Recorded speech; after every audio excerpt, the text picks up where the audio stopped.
책을 가장 먼저 읽으려면 제가 586쪽부터 89쪽까지 있는 예수 신학이라는 장면이 나옵니다. 예수 신학.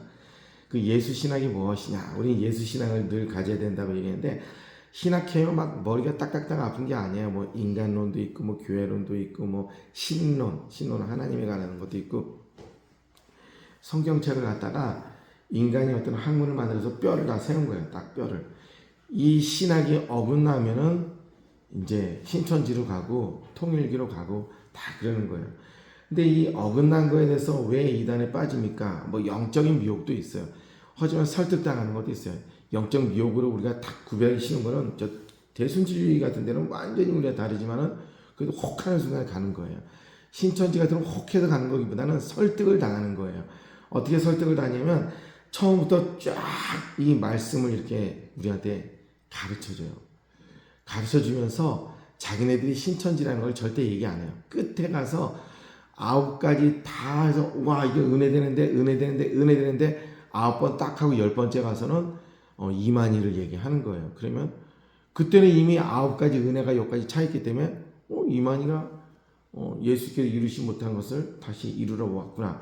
이것을 우리가 볼 때는 상식적으로 말도 안 되는 소리인데 이미 9가지 그쪽에 대한 증명할 수 있는 신학을 계속 들었기 때문에 그 한 가닥 라이터 돌 이렇게 불 탁탁 킬 때 그냥 혹 불이 붙는 것처럼 그냥 그쪽으로 이렇게 가버릴 수 있다는 것이죠. 근데 우리가 신학에 부자함이 많은 거예요. 그래서 교회 다닐 때 이단에 빠진 사람 누가 빠집니까?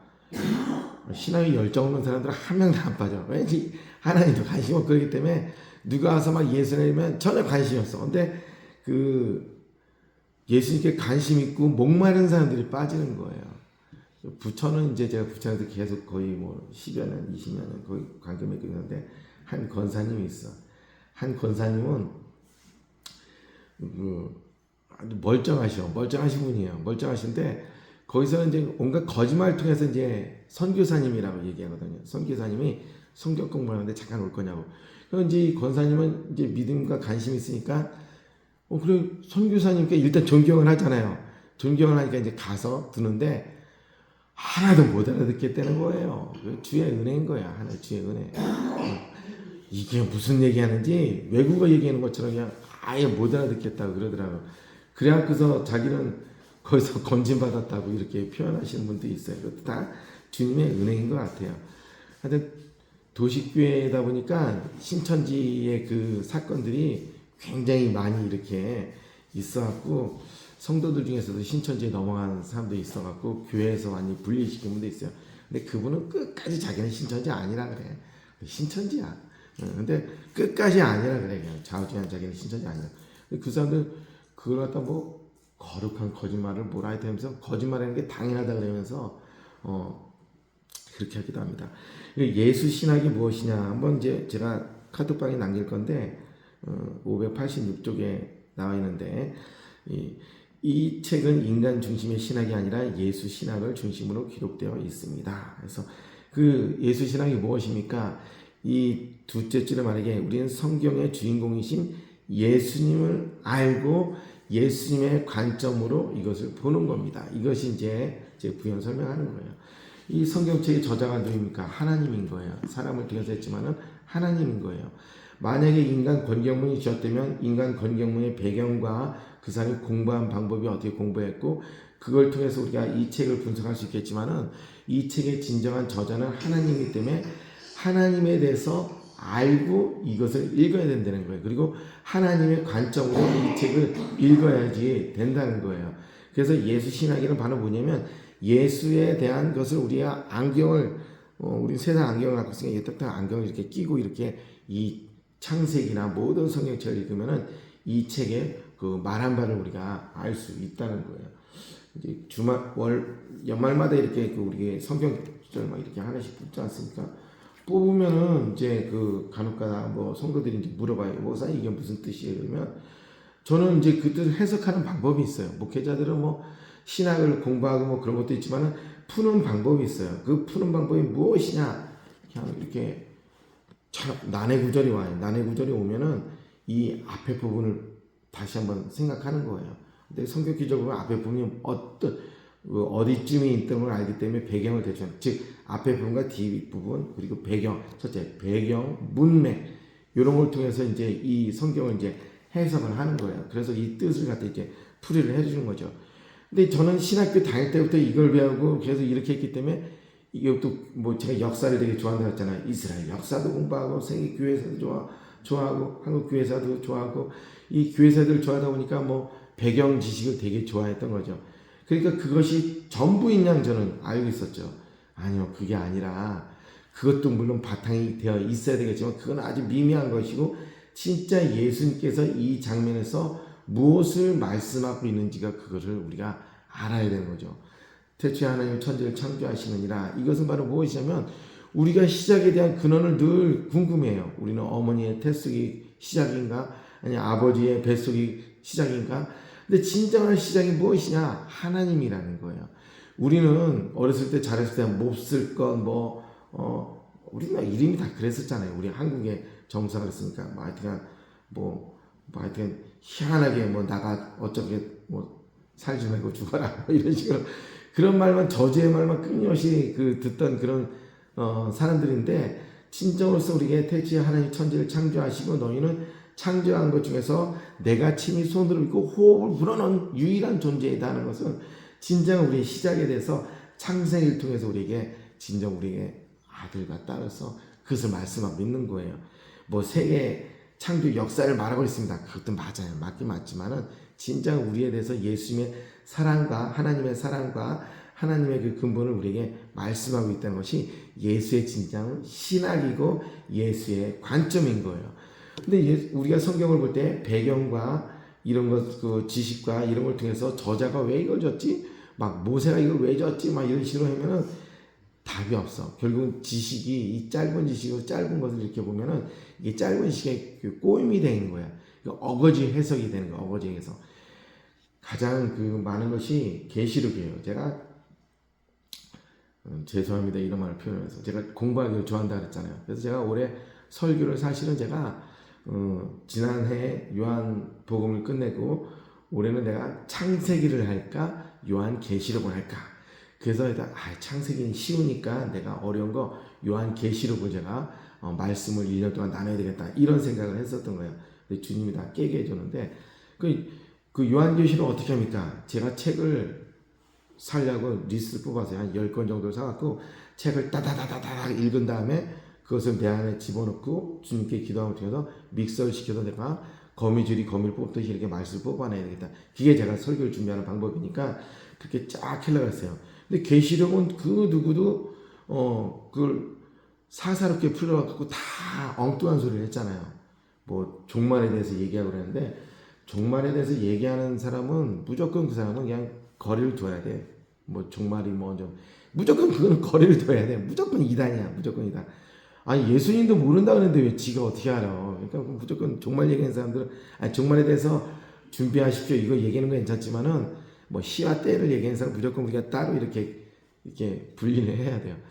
근데 계시록을 자기 인간의 지식과 인간의 방법으로 수없이 많은 책들이 나와 있어요. 제가 리스트까지 막 뽑아놨었는데, 그리고 충주 시립도서관에서도 내가 4권 정도 봐놓고 이렇게 쫙 빌려서 해야지, 수안부 도서관에도 내가 2권 정도 이렇게 빌려서 해야지 이렇게 딱 키우려는데, 그 책들은 다 뭐냐면 사사롭게 사람이 이렇게 지식의 힘으로 유전되어 오는 지식의 힘으로 이걸 풀고 이렇게 해석하려고 그러는 거예요. 근데 이것이 어디서 왔습니까? 이것이 유대교에서 온 거예요. 유대교 사람들이 자신의 구약 성경을 갖다가 스스로 해석할 때 탈무드에서 오는 것처럼 인간의 지식과 지혜를 근본으로 성경을 다 해석을 하는 거예요. 그러니까 막힐 수밖에 없어요. 소경이 코끼리를 갖다 만들어놓으면은 코끼리가 뭡니까? 그러면 코끼리는 기둥이라고 얘기하는 거예요. 아니 소경 다른 사람 코를 만져서 이게 뭔가 좀 물렁물렁거리는 그런 뱀과 유사한 그런 코끼리입니다. 이렇게 부분을 보면 소경이 그렇게 해석한 것처럼 사람의 지식이 아무리 높은들 160, 180, 200이라고 친다 한들 하나님이 쓴 성경을, 물론 그거는 하나의 방법인 거지, 해석할 수 있는 여러 가지 방법 중에서 그냥 일부분이고 또 다른 그 해석의 방법이 있는데, 그 또 다른 해석의 방법이 무엇입니까가 예수 신학이에요. 예수 신학은 무엇으로 제가 표현하냐면 이 책에는 나와 있지만 제가 여러분에게 저도 그렇고 가장 쉽게 해야 되는 게 뭐냐면 예수 신학은 돋보기다, 안경이다. 제가 이렇게 표현하고 싶은 거예요. 그러니까 그 창세기 책을 이걸 갖다 우리가 읽는데 그 관점으로 보면 이 책도 되게 쉬워. 이게 되게 어렵게 보면 엄청 어려운 책인데요. 쉽게 보면은 되게 쉬운 책이에요. 이 책이 아주 어렵지 않은 책이라서 그 한 절 한 절씩 이렇게 제가 이제 새벽교 때보다 원래 이걸 하려고 그랬던 건데 제가 이제 그동안 좀 게을러서 안 하다가 해야 되겠다 싶어 갖고 이제 하는 거예요. 그래서 이걸 함께 하니까 조금씩이라도 읽으면 이렇게 굉장히 큰 도움이 됩니다. 창세기에 나오는 책 중에서 보면은 여기 보면은 숫자를 그대로 보면 안 되는 개념이 있다. 그러니까 우리가 안 쓰던 말이 있는데 여기 보면은 표면과 이면이 있다. 이 말이 나옵니다. 표면은 표면을 말하는 것이고 이면은 이 아래 면을 말하는 겁니다. 성경에 대해서 대부분 사람들이 표면을 해석을 하는데 표면을 보지 말고 예수님께서 하나님께서 왜 창세기를 우리에게 주셨는가 이 이면 깊은 뜻을 생각하고 우리는 읽어야 된다. 몰라요. 우리는 사실은 몰라요. 하지만 이 책은 그거에 대해서 잘 해석해 줄 책이에요. 표면을 보고 이렇게 겉의 모습만 보지 말고 이 이면을 보라. 그러니까 예수님께서 우리에게 예수님께서 왜 채찍질 당하셨습니까? 예수님께 되게 아프겠습니다. 근데 이 아프겠다는 것에 대해서 우리가 참 많이 아프시겠다. 이거 보면 표면인 거예요. 근데 그 채찍질 당하고 그런 것을 왜입니까? 우리의 질병과 우리의 고통을 위해서 대신 우리 질병을 대신 채찍질 당하고 고통을 당하면서 우리가 나음을 입었다. 이사야서 55장 나온 것처럼 즉 표면은 채찍질 예수님 아프겠다 하지만 그 내면 속에서는 사랑을 우리가 읽어야 된다. 이런 의미예요. 사실은 이런 의미고 그런 것을 위해서 표면과 이면과 나와 있다. 요거에 대해서 이제 표현 이렇게 돼 있고 그래서 저는 연필을 갖고 하는데 연필이든 볼펜이든 그냥 똘뱅이처럼 붙여가면서 편하게 낙서를 해가면서 이렇게 읽으시면은 좀 더 편합니다.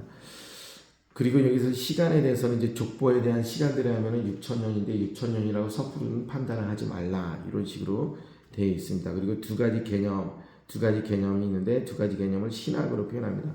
첫째는 성경에 나오는 숫자를 그대로 보지 말라. 숫자, 나이, 이런 연대는 그냥 예수님에 대해서 그 표현한 것이다. 7색깔 노아 홍수 위에 7색깔 무지개는 예수님을 상징한다. 우리 어렸을 때 설교에 가끔 그렇게 들었어요. 7색깔 그 무지개는 하나님의 약속, 내가 이 땅을 다시 심판하지 아니하리라 해서 무지개를 우리에게 주셨는데 그 무지개는 예수님입니다. 아니면 예수님의 오심을 약속한 것이다. 약속이다. 이렇게 표현하는데 여기서는 7이라는 숫자는 예수님 완전수이기 때문에 예수님을 표현합니다. 이렇게 해석하고 있다는 것입니다. 그리고 족보는 그냥 이 족보가 다 나와 있는 거 아니에요. 우리가 족보를 딱 볼 때 대표적으로 저는 뭐 권씨 아는 사람 없으니까 권율장군을 할게요. 권율장군이고 우리는 안동 김씨가 왕건에게 국가 세우는데 공원을 세워서 김씨에서 권씨로 바꿨기 때문에 안동 김씨하고 결혼하면 안 된다. 요것만 막연히 알아요. 근데 그 김씨의 시조가 누구입니까? 모르겠어요. 이것처럼 우리의 그 성경 그 족보에 뭐 수백 명이 있어요. 뭐 200명이 있다 친다 그러면 성경은 그걸 다 얘기하지 않고 대표적인 인물만 이렇게 얘기했기 때문에 그렇게 해석을 해야 된다는 거예요. 대표적 인물만 기록되었다. 창세기 보면은 우리가 난해해서 안 돼요. 아담과 하와를 애기 낳는데 가인인 거예요. 가인과 아벨이 낳고 또 셋이 났어요. 그럼 이 땅에 인류가 그럼 가인이 아벨을 죽였을 때 인류의 4명 중에서 1명, 인류의 4분의 1을 죽였다 하면서 막 우스갯소리 얘기하지만 이 4명이 아니라 그 아담과 하와가 그가 900세 가까이 죽었을 거예요. 900세 사는 동안에 매년 1명씩 낳았을 거라는 것이죠. 대표적인 인물인 거야. 아담과 가인과 아벨은 대표적인 인물. 성경에 안 나와 있는데요. 추론인 거예요. 추론. 성경적 사실. 그래서 이 무드 뭐죠? 무드셀라 936년을 살았는데 930 그들이 보통 첫 아기를 낳은 게 300 몇 살이 나는데 그런 600년 동안에 매년 아기를 거의 그 당시는 사람이 오늘날보다 더 건강했기 때문에 그 노아 홍수 이전에는 인간들이 굉장히 건강한 거예요. 건강하기 때문에 그들은 그냥 뭐 굉장히 건강했더니 인류가 기하급수적으로 폭발적으로 인류가 늘었다. 이렇게 해서 그 학자가 고고학자의 힘을 믿고 이렇게 했을 때는 바벨 탑 쌓았을 때 그 시기까지 있을 때 인류의 그 인구를 추론했을 경우 사람들이 300세 아기를 낳고 800세 그러니까 뭐 600년 동안 낳은 사람도 있고 400년 뭐 500년 낳았는데 매년 그렇게 추론하고 그 자녀들이 계속 이렇게 나면은 이 대표적 인물 말고 다른 모든 성경 인물을 하면 인구가 창세기 아담과 하와부터 이렇게 노아의 시대까지 인구가 몇 명으로 추론될까요? 보통 그냥 1000명일까요? 2000명일까요? 아니요. 1억에서 70억까지 봐요. 인구를. 그 숫자 번성하는 걸 갖다 이렇게 이렇게 계산을 했을 때는 1억 내지 70억이다. 그 노아 홍수 때 죽은 사람이 1억 아니면 70억이 죽었다는 거예요. 그러니까 이런 거에 대해서 뭐 우리가 이것을 알면서 족보가 연대에 따른 족보는 특정적 족보가 아니다. 요 제가 말한 거 표면과 이면 그리고 그 숫자 그리고 족보 요거 네 가지가 예수 신학에 대해서 기본적인 바탕으로 586페이지에 이렇게 나와 있습니다. 그런 관점으로 우리가 창세기를 보고 이걸 보면은 더 쉽게 잘 되어 있어요. 창세기를 제가 함께 이 책을 보면서 나누면은 아마 이게 창세기 끝까지는 아니에요. 11장까지인가 아마 거기까지만 이제 홍수까지인가 거기까지 나와 있는 걸 알고 있는데 그거 보면 굉장히 그 재밌고 우리가 몰랐던 내용을 또 쉽게 알 수 있는 내용이 많이 있기 때문에 이제 다음부터 새벽기도 때 박 집사님도 그 카톡방에 들어가 계시죠? 안 들어가 계세요? 제가 초대해 드릴 테니까 그쪽 밴을 누르시면 들어오시면 돼요. 제가 일단 초대해 드릴게요.